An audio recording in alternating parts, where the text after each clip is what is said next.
Civil War. Why did you decide that these 4 patriots were not worthy enough to have their names on a base?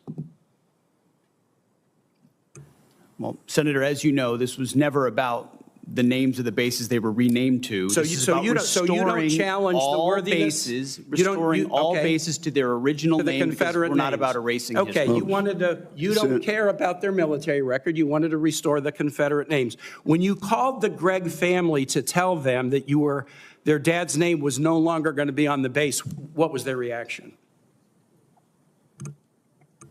Senator, the Army notified them of that. You didn't call any of the families, and I've spoken with the families, and the families were called by the press.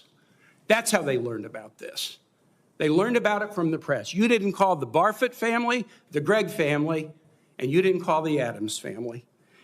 I told the families I'd ask you about this today. In fact, 2 of General Gregg's granddaughters, Avery and Sydney, are right here in the audience, and I want to ask you this as I close.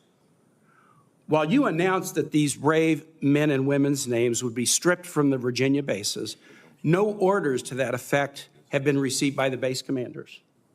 In light of the patriotic service of Van Barfoot, Arthur Gregg, Charity Adams, and Mary Walker, I'd like to ask you simply not to issue the orders changing the names of these Virginia bases. These families, my Commonwealth, are very proud of these heroes, very satisfied with these names, and ask you not to change them. Will you honor these exemplary patriots and keep their worthy names in places on the bases they loved and where they served? Well, Senator, we very much thank and appreciate them for their service, and we'll find ways to recognize them, but the orders will soon be going to those bases to change the names back to the original name that never should have been changed. But you have the power to not send those orders. They haven't gone out yet, correct? Thank you. Senator, your time has expired. Senator Crane.